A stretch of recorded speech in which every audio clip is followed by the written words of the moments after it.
CPM BJP দুজনে মিলে সব 2025 থেকে আরম্ভ করে সমস্ত শুরু করে দিয়েছে নোংরামি। এসব আমরা সহ্য করবো না কেউ। এসব সহ্য করার জন্য আমরা আসিনি। সিপিএম এর বিরুদ্ধে আমরা অনেক আন্দোলন করেছি, তখন অনেক মার খেয়েছি। মার খেয়েও দল করেছি আমরা, দল করে মমতা বন্দ্যোপাধ্যায়ের নেতৃত্বে সিপিএম কে হটিয়েছি। পশ্চিমবাংলায় এমন কোন জায়গা নেই, এমন কোন প্রান্ত নেই, এমন কোন গ্রাম নেই, এমন কোন পাড়া নেই যেখানে সিপিএম এর অত্যাচার হয়নি। আর সেই অত্যাচার আমরা সবাই মিলে রুখে দিয়েছি। আবার আমরা বলে যাই, এর পর যদি রিপিট করার দেখি না, সারা পশ্চিমবাংলায় তৃণমূল কংগ্রেস কিন্তু রুখে দাঁড়াবে। আমি রবীন্দ্রসঙ্গীত নজরুলগীতিতে বিশ্বাসী না, যারা বিশ্বাসী তারা বিশ্বাসী।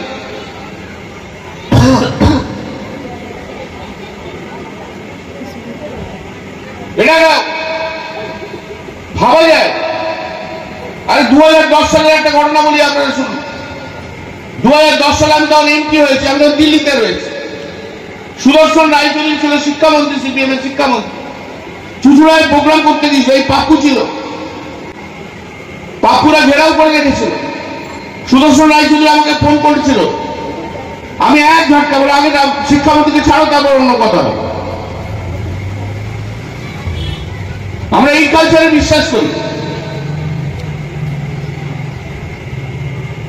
যাদবপুরে ওই বাম অতিবাম বড় শক্তিশালী ছেলেমেয়েদের না, ওসব আমাদের দেখা আছে। নিজের পাড়ায় কুত্তাও রাজা হয়, বাইরে বেরিয়ে এসো দেখে নেবো।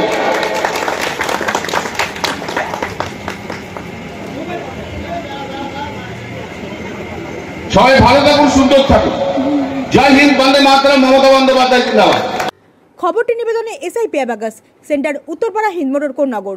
ফোন নম্বর 9836393715 অথবা 9143301694।